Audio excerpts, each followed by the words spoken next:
Most of us are aware of some volcanoes. You may have seen the ones in Hawaii or the ones in Japan, but did you know there are even more that lurk beneath the ocean waves? In fact, some scientists believe that 75% of all volcanoes are hidden beneath the sea. It's a scary thought, but today, we're going to be taking a closer look at these submerged volcanoes, why they're so dangerous, and what happens when one erupts. Now, before we get started, I want to quickly ask you to please leave a like on this video and subscribe if you haven't already. These things really help my channel out a lot. Now, let's begin. The majority of these submerged volcanoes are located in an area known as the Ring of Fire. This is a horseshoe-shaped belt around the Pacific Ocean where many volcanoes and earthquakes occur, and it's no wonder why. Beneath this region of the Earth's surface lies the infamous Pacific Plate, which is surrounded by several other tectonic plates.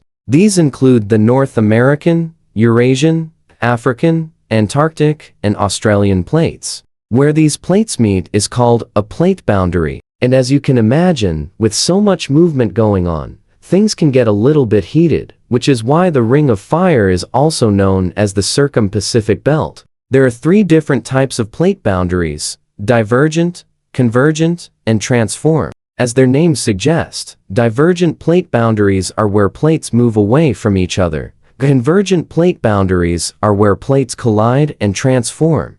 Plate boundaries are where plates slide past one another. All of these interactions lead to volcanic activity, and in the case of the Ring of Fire, most of them are convergent plate boundaries where one plate is pushed beneath the other. This process is called subduction. As the denser plate sinks into the Earth's mantle and melts, creating magma. This magma is less dense than the surrounding rock, so it rises to the surface, creating mountain chains and volcanoes. Some of the most active volcanoes in the world are found within this region, such as Mount Pinatubo in the Philippines, Mount Vesuvius in Italy, and Mount Helens in the United States. However, while these volcanoes receive a great deal of attention, it's the silent, hidden volcanoes that pose the greatest threat. That's because they're often overlooked until it's too late. A great example of this is Krakatoa in Indonesia. In 2018, this volcano erupted, sending over 3 billion cubic feet of ash into the air. This was enough material to cover the entire city of New York. Over 400 people lost their lives due to this eruption, along with thousands of homes and buildings being destroyed. But what made this event so devastating was the fact that thousands of people had settled near the volcano after it went quiet in 1927. If its prior eruptions were anything to go by, it was clear that it wasn't safe to live nearby. But sometimes people don't have that luxury. If you live somewhere that's prone to earthquakes or volcanoes, you probably already know this. For instance, there are roughly 100 million people who live within 60 miles of an active volcano in the United States alone. Of course, not all volcanoes are created equal. Some pose a greater risk than others. Experts use the Volcanic Explosivity Index, or VE, to measure how dangerous a volcano is. This index takes into account the height of an eruption column, the volume of material ejected, and the duration of the eruption. In general, volcanoes with a VE of 2 or lower are considered mild, while those with a VE of 7 or higher are considered supervolcanoes. One such supervolcano is Yellowstone National Park in the United States. This volcano has a VE of 8 and has had 3 major eruptions in the past 2.1 million years. While it's unlikely to erupt anytime soon, it's important to take precautions just in case. That's why scientists monitor it closely for any signs of increased activity. But what if you live near a volcano and it erupts? What should you do? Well, the answer depends on the severity of the eruption. If it's a small one, you might be able to stay in your home. Just make sure to close all the windows and doors. If it's a larger eruption, you might need to evacuate. You can usually tell how dangerous an eruption is by the amount of ash that's produced. If there's a lot of ash, it's best to get out of the danger zone.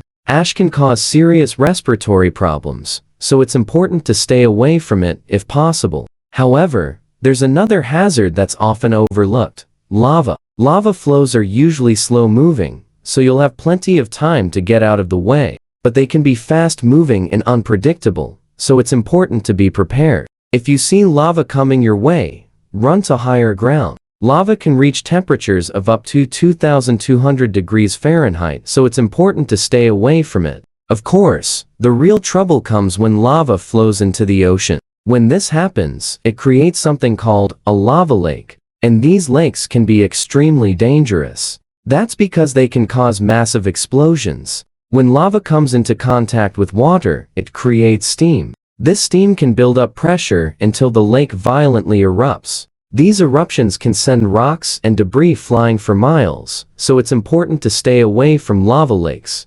But what happens when a volcano erupts underwater? It's actually not that uncommon for underwater volcanoes to erupt. In fact, it happens all the time. Most of the time, these eruptions aren't very violent. They usually produce small amounts of lava that solidify into new land. However, sometimes underwater volcanoes can cause tsunamis. For instance, in 1980, a volcano in the Caribbean Sea erupted. The eruption was so powerful that it generated a tsunami that hit the island of Barbados. The wave was over 30 feet tall, and it caused millions of dollars in damage. Fortunately, there were no casualties. But this was a rare example of an extremely violent underwater eruption. Underwater volcanoes are often difficult to detect because they're not visible from the surface. However, scientists are constantly monitoring the oceans for signs of underwater volcanic activity. They do this using a variety of methods, including satellites,